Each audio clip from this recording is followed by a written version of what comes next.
사울 왕, 하나님이 정말 마음에 드는 친구였습니다. 하나님이 사울을 보시자마자 얼마나 마음에 쏙 드셨는지 이스라엘 중에 이만한 사람을 보지 못했다. 외모가 중수하고 보통 사람들의 어깨 위에 서 있었더라. 그러니까 키가 아주 훤칠하게 컸다는 얘기죠. 하나님만 마음에 든 게 아니에요. 이스라엘 백성들도 사울을 마음에 들어 했어요. 왕을 세워주세요, 왕을 세워주세요. 그래서 하나님이 기스의 아들 사울을 탁 내밀었더니 백성들도 그의 모습을 보면서 야, 우리 안에 이렇게 멋진 사람이 있었구나. 그래서 모두가 다 환영하면서 박수치면서 왕으로 세웠습니다. 그런데 오늘요, 10절에 보면 이렇게 하나님이 기뻐하고 백성들이 다 좋아하며 세운 사울 왕이 악령이 그 안에 들어가서 그가 지금 문제의 사람으로 변하고 있음을 말씀하고 있어요. 그가 이 악령이 그 안에 들어가서요, 정신없이 떠들어대면서 우리가 흔히 쓰는 말로 미친 사람이 되어가고 있더라 그 말이에요. 이상하지 않아요, 여러분? 하나님이 세우신 왕인데, 하나님이 표현을 좀 이렇게 해서 미안합니다만 불량품을 왕으로 세웠겠냐 그 말이에요. 하나님이 쓸만하니까 왕으로 세울 만한 자격이 되고 하나님이 왕으로 세워서 잘 쓰시려고, 그래서 하나님 왕으로 세웠는데 지금 사울이 무너지고 있다는 거예요. 병들어가고 있다는 거예요. 아주 심각한 상태로 지금 타락하고 있다는 거예요. 한번 생각해 보실래요? 한 나라의 왕이 미쳐가고 있습니다. 한 나라의 왕이 정신 상태가 지금 완전히 무너지고 있습니다. 지금 나라 꼴이 어떻게 될까요? 그런 왕을 바라보는 백성들 불안하지 않을까요, 여러분? 다른 사람 그만두더라도요, 가장 가까이서 지켜보던 가족들은 이런 사울을 바라보면서 어떤 생각을 했을까요? 여러분, 왜 지금 사울이 이렇게 무너지고 있는 거죠? 우리도 종종 사울 왕과 같은 모습을 볼 때가 있어요. 처음에는 저 사람 괜찮았는데, 처음에는요, 저 사람 신뢰할 만하고 믿을 만했는데 어떤 시간이 지난 다음에 형편없이 무너져 있는 모습 말입니다. 이유가 뭘까요? 이유 없는 결과는 있을 수 없잖아요, 여러분. 지금 이 사건이 있기 직전에 무슨 일이 벌어졌냐면요, 블레셋이 이스라엘을 쳐들어왔어요. 블레셋은 강한 나라거든요. 무기도 좋고 또 블레셋 사람들은 강하게 훈련이 되어 있고, 또 여러분 머릿속에 블레셋 하면 딱 떠오르는 인물 하나가 있잖아요. 누구예요? 골리앗입니다. 맞아요. 골리앗이 3m가 넘는 거인이 말이죠, 떡 버티고 이스라엘 백성들 앞에서 호령을 하니까 사울 왕이 꼼짝도 못하고 지금 벌벌벌 떨고 있었단 말이에요. 이때 내가 가서 저 골리앗을 쳐 부시겠습니다라고 탁 튀어나온 친구가 있어요. 누굽니까? 맞아요, 다윗입니다. 15, 16세밖에 안 되는 소년이 칼도 없이 갑옷도 있지 아니하고 저 골리앗을 상대하겠다고 나왔어요. 너무 기가 막히니까 사람들이 여기 너희들 노는 놀이터가 아니다, 집에 가거라. 사울 왕마저 저 아이밖에 우리가 믿을 자가 없느냐 탄식할 만큼 상황이 한심했다고 말이에요. 그런데 결과는 어찌 되었죠? 다윗이 물맷돌 2개를 가지고 골리앗을 이겼어요. 어떻게 이겼습니까? 하나님이 다윗과 함께 하심에 하나님의 놀라운 은혜로 승리하게 된 줄로 믿으시기 바랍니다. 이거 얼마나 좋아요. 골리앗만 이겼습니까? 그 덕분에 블레셋을 완전히 물리치고요, 사울이 이제 왕궁으로 회궁을 하는 거예요. 이기고 돌아오는 사울 왕, 여러분 백성들이 가만히 있겠습니까? 나가서 대대적인 환영 행사를 합니다. 북도 치고 꽹가리도 치고 여인들이 나가서 춤을 덩실덩실 추면서 사울 왕의 승리를 축하하고 있는데 사울이 가만히 그 노랫소리를 들어보니까 이건 너무 기분이 나쁜 거예요. 사울이 죽인 자는 천천히요, 다윗이 죽인 자는 만만이로다. 이 이야기를 듣는 순간, 이 노랫소리를 듣는 순간 사울의 마음속에 갖지 말아야 할 감정이 쑥 올라오기 시작했어요. 성경은 이렇게 표현합니다. 그가 심히 노하고 불쾌했다고요. 그리고서 그 시간에 사람들에게 큰 소리로 사울이 떠들어댔습니다. 이게 무슨 소리냐? 그러면 이제 이 나라마저 다윗에게 넘어간다는 말이냐? 나는 도대체 뭐냐? 그러면서 성경이 이렇게 다윗의 모습을 주목했습니다. 사울이 다윗을 주목하였더라. 여러분, 이 주목했다는 단어를 우리는 놓치면 안 돼요. 사울이 여기서 다윗을 주목했다는 말은요, 그냥 지그시 평범하게, 아니면 뭐 연민을 가지고 바라보았다는 뜻이 아니라요, 삐뚤어진 마음을 가지고 바라본 거예요. 뒤틀린 마음을 가지고 바라본 거예요. 시기와 질투, 어떻게 하면 내가 저 녀석을 이겨먹고 내가 저 녀석보다 더 위에 설 수 있을까? 내가 왕인데 왜 사람들은 나를 불편하게 여기고 저 목동, 저 형편없는 다윗을 사람들이 좋아할까? 5만 가지 생각으로 다윗을 바라보았다는 말이에요. 이때 다윗을 바라본 사울왕이 주목했다는 이 말이 뭐냐면요, 열등했다라는 말입니다. 열등감을 가졌더라. 여러분, 열등감 뭔지 아세요? 열등감은요, 자기 자신에 대해서 잘못된 감정을 품고 그 감정에서 벗어나지 못하는 상태를 열등이라 그래요. 열등. 사울이 지금 무엇 때문에 무너지고 있다고요? 열등감 때문에 말입니다. 다윗에 대한 열등감, 다윗과 자기를 비교해서, 여러분 이거 참 말 안 되는 얘기 아닌가요? 사울은 왕이고요, 다윗이 골리앗을 이기고 올 때 사울 왕이 다윗을 군대 장관으로 삼았어요. 그러면 지금 어떤 면에서는 다윗이 나도 어떻게 하면 왕이 될 수 있을까? 나도 어떻게 하면 지도자가 될 수 있을까? 좋은 의미에서 이런 감정을 품어야 되는데, 자기 부하고 자기가 다스리는 자고 자기가 마음만 먹으면 죽일 수도 있고 살릴 수도 있는 자기 신복을 향하여 열등감을 갖는 거, 이거 사울 왕이 지금 문제가 있는 거 아니냐 그 말이에요. 보통 우리가요, 이 열등 비슷한 단어 하나 쓰는데 그걸 뭐라고 말하냐면 자격지심이라고 해요. 근데 자격지심이라는 말은 좀 소망이 있는 단어예요.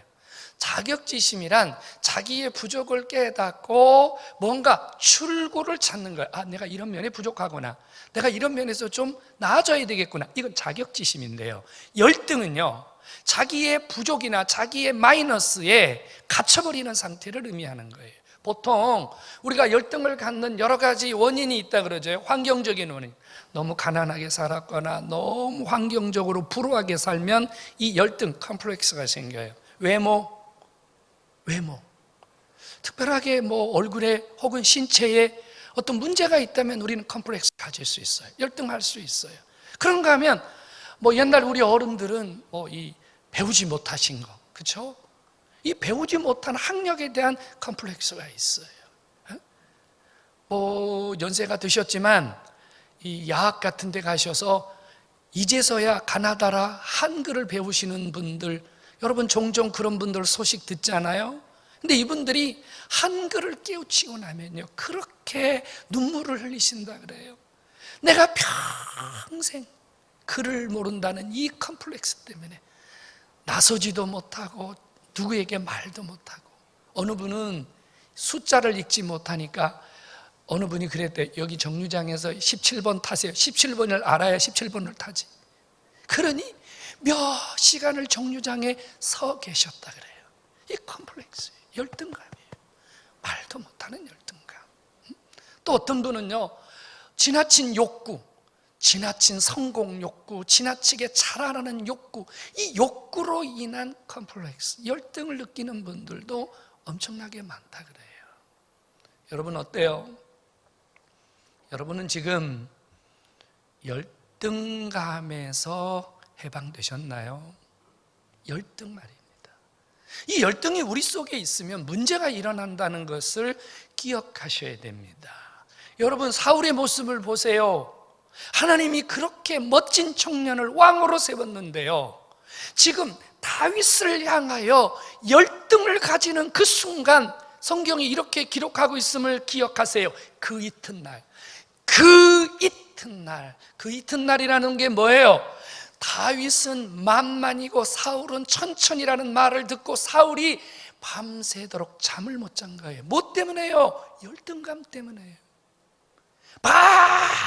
밤새 자기를 괴롭힌 거예요. 그런데 여러분 이게 뭐가 문제냐면요, 사울이 안에서 끊임없이 열등하는 그 시간 하나님을 몰아냈다는 사실이에요. 하나님을 버려버렸다는 사실이에요. 이게 문제예요. 여러분 열등을 가지고 살면은요, 하나님이 우리 속에 거하실 수 있는 공간이 없어요. 하나님이 그 이튿날 사울에게 당신이 부리시는 악한 영을 힘있게 내리셨다는 말은 사울이 먼저 하나님을 버린 거예요. 사울이 먼저 열등 때문에 주님을 밀어내버린 거예요. 주님이 떠나시면 그 자리에 누가 와요? 악한 영이 차지하는 거예요. 여러분 열등은 하나님이 거할 수 없는 파괴된 마음, 타락한 마음, 고통스러운 마음이에요. 이 열등이 우리 속에 계속 존재하면요, 은혜가 임할 수 없어요. 성령이 임할 수 없어요. 하나님의 은혜가 임할 수 없어요. 깨닫기를 축원합니다. 이 열등감은요, 관계를 파괴시켜요. 처음에 사울이 다윗을 군대 장관으로 삼았거든요. 5절에 있어요. 근데요, 사울이 열등에 시달리면서 다윗을 뭘로 강등시키냐면요, 천부장으로 강등을 시켜요. 누구 때문에 지금 나라가 위기에서 회복됐어요? 다윗 때문이잖아요. 지금 누구의 체면이 있었어요? 다윗 때문에 다 사울의 체면이 있었어요. 백성들이 지금 평안하게 된 이유가 뭐예요? 다윗 때문이에요. 그렇다면 이 다윗이 자기 곁에 있어야 되고 자기 동력자가 되어야 되고 자기와 함께하는 자가 되어야 하는데, 여러분 사울이 자기 곁에 있는 동지를 죽이려고 한 것이 실패하니까 이제 그를 강등시켜서 그와의 관계를 더 악하게 만들어버려요. 열등감은 나만 죽이는 게 아니라요, 우리의 모든 환경까지 다 파괴시키는 거예요. 성도 여러분, 열등감에 시달리는 분들을 본 적 있습니까? 아니, 여러분 속에 열등이 일어날 때 여러분 감정이 어때요? 여러분 절대로 평안이 없어요. 늘 쫓기고 늘 불안하고 늘 두렵고. 그래서 오늘 우리가 읽은 사무엘상 18장 6절부터 16절 속에 사울이 두려워했다라는 말을 몇 번이고 반복하고 있어요. 열등은 우리 안에 있으면 안 되는 거예요. 벗어나야 되는 거고 이겨내야 될 적인 줄로 깨닫기를 축원합니다. 어떻게 이겨내요? 여러분 나가서 땀 많이 흘리고 운동하고 뭐 좋은 장소에 여행하고 그러면 열등이 없어지나요? 천만의 말씀. 천만의 말씀. 저는 개인적으로 상담과 심리학을 공부한 사람 아닙니까? 저는 학위도 받았어요. 논문도 썼고요. 관련된 책도 수도 없이 읽었어요. 근데 여러분,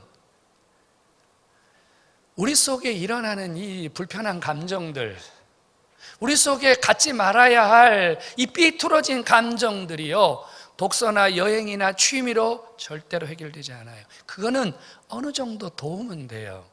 오늘 성경은 우리에게 분명히 말씀하고 있어요. 사울이 열등에 시달리고 사울이 잘못된 감정에서 벗어나지 못했던 것은요, 하나님이 그에게서 떠났을 때부터입니다. 그가 하나님을 밀어냈을 때부터입니다. 여러분, 열등에서 벗어날 수 있는 제일 첫 번째 방법은요, 하나님이 나와 함께 계시고, 하나님이 내 안에 계시고, 하나님이 내 안에서 역사하시고, 하나님이 나를 붙들고 있다는 믿음이 열등을 이겨내는 제1 능력임을 믿으시기 바랍니다. 하나님이 하시면 우리의 마음도 생각도 감정도 다 여러분 치유가 되는 줄로 믿으시기 바랍니다. 이건 너무 중요한 거예요. 하나님 모르는 상처받은 감정, 상처받은 심령을 가진 자들이 아무리 많이 대화하고 아무리 많이 개선하려고 노력해도요, 되는 것 같지만 다시 제자리 갑니다. 되는 것 같지만 다시 제자리 갑니다. 여러분, 하나님이 치유자예요. 하나님이 우리 속에 있는 이 나쁜 감정, 잘못된 감정, 삐뚤어진 감정, 아버지가 보듬어 주셔야 되고 주님이 품어 주실 때 회복되는 줄로 믿으시기 바랍니다. 여러분, 우리가 잘못된 감정이 들고 우리가 상처로 인해서 자꾸 품지 말아야 할 생각이 우리 속에 들어올 때 여러분들이 제일 먼저 붙들어야 되는 분이 누구냐면요, 주님인 줄로 깨닫기 바랍니다. 주님, 내 마음을 만져주세요. 주님, 내 생각을 고쳐주세요. 주님이 내 안에 치료를 주세요. 이것이 열등을 이기는 잘못된 감정에서 탈출하는 방법임을 깨닫기를 축원합니다. 또 하나는요, 여러분, 우리는 완벽하지 않아요. 여기 있는 분들 중에 나는 완전하다고 느끼는 분 계십니까? 그분은 주님의 자리에 앉으셔야 돼요. 우리는요, 다 불완전할 뿐 아니라 고장난 시계와 같아요. 온전하지 못해요, 여러분. 하나를 잘할 수 있지만 5가지를 못할 수도 있고 9가지를 못할 수도 있고 20가지를 못할 수도 있어요. 근데 중요한 것은 열등에 시달리는 사람의 특징이 뭐냐면요, 자기에게 잘하는 거, 잘할 수 있는 거, 하나님이 자기에게 주신 장점을 주셨는데 잘하는 거는 패대기 쳐놓고 안 되는 거, 못하는 거, 실패했던 것만 붙들고 산다는 거예요. 열등에서 이기시려면요, 하나님이 여러분들에게 주신 장점, 하나님이 여러분들에게 주신 은사와 달란트를 발견하시고 그것을 통해서 적극적으로 살아갈 때 하나님이 여러분들의 삶을 회복으로 이끄시는 줄로 믿으시기를 축원합니다. 천재 물리학자라고 불리는 아인슈타인 모르는 사람 누가 있어요? 그 친구의 단점이 뭔지 아세요? 그 친구는요, 말을 지지리도 못한대요. 말을 못한대요. 남 앞에만 서면 덜덜덜덜 떨고 말을 못한대요. 그가 나는 말을 못해, 사람들 앞에 서면 두려워, 나는 사람들 앞에 설 수 없어, 만약에 이 단점만 가지고 평생 끌탕을 했다면 그는 이 열등감 속에서 아인슈타인이라는 사람은 태어나지 않았을 거예요. 그런데 이 친구는 말은 지독하게 못하는데 뭘 잘하냐면요, 수학을 잘 풀어. 수학을 입으로 풀어요, 머리로 풀어요? 머리로 풀잖아요. 말 못해도 수학 문제 푸는데 문제 있어요, 없어요? 없어요, 여러분. 말은 지지리도 못했는데 문제를 잘 푸니까 그의 앞에 천재 물리학자라는 우리 모두가 아는 위대한 사람이 된 거예요. 아버지가 주신 장점을 찾으시기 바랍니다. 여기 있는 분들 중에요, 한 가지요? 아닙니다. 제가 살아보니까요, 하나님이 우리 안에요, 최소한요 3-4가지 이상 잘하는 것을 주셨어요. 찾아보세요. 얼마나 잘하는 게 많은지. 너무 많아요, 여러분. 컴플렉스라는 것은요, 안 되는 것만 쫓아가면 컴플렉스가 되는데요, 잘하는 것을 쫓아가면요, 하나님이 나를 사용하시는 위대한 무기가 되는 줄로 믿으시기를 축원합니다. 여러분, 자기가 자기를 축복하지 못하는데, 자기가 자기를 인정하지 못하는데, 자기가 자기를 세울 줄 모르는데 누가 우리를 세울 수 있겠습니까? 열등에서 벗어나는 3번째 비결은요, 나를 칭찬하고 축복하는 것인 줄로 믿으시기를 축원합니다.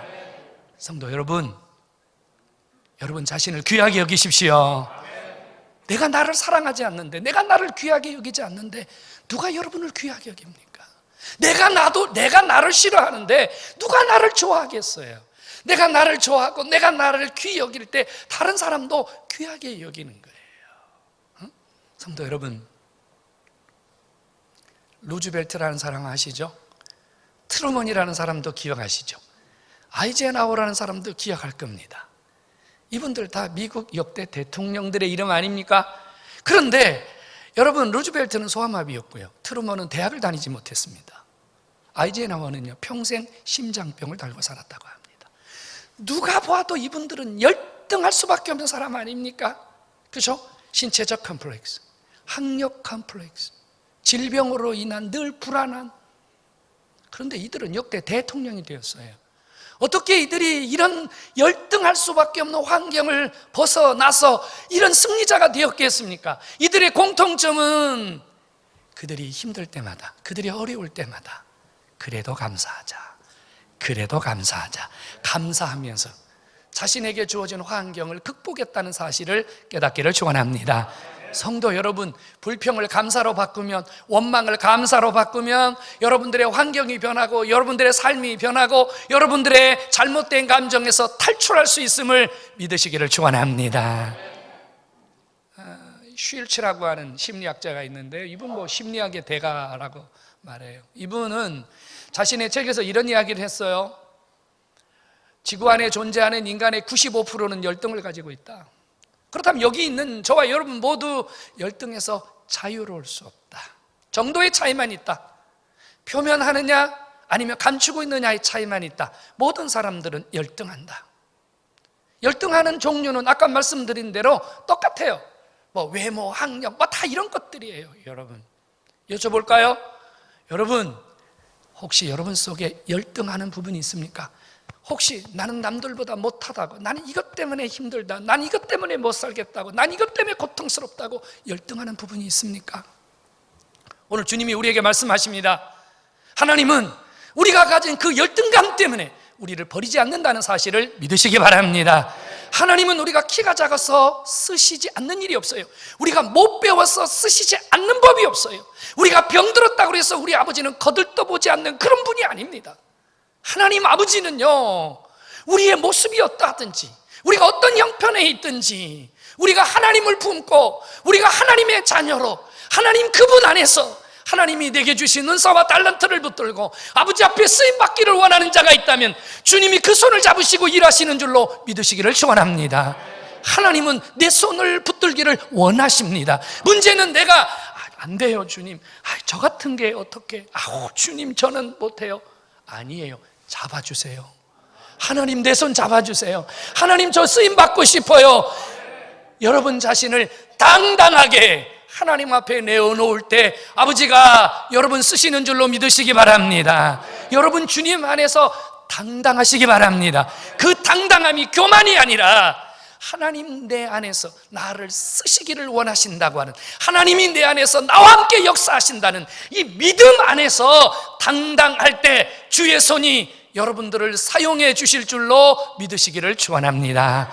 성도 여러분, 하나님은 지금도요 많은 사람들을 붙들고 일하고 계십니다.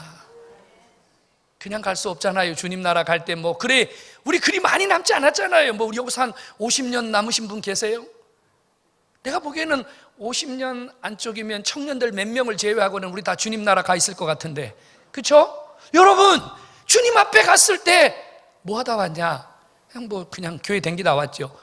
이러지 말고 주님 제가 부족하지만 하나님의 손에 붙들려 살다 왔습니다. 할렐루야. 주님 손에 붙들려 살다 왔습니다. 주님 손에 붙들려 살다 왔습니다. 우리 하나님 앞에 남은 인생을 좀 더 강하게, 좀 더 보람되게, 좀 더 아버지가 사용하시는 당당한 그리스도인이 되기 위하여 날마다 여러분 자신들을 바로 세우는 일에, 여러분 자신들을 하나님 앞에 드리는 일에 열정적인 성도가 되기를 주의 이름으로 축원합니다.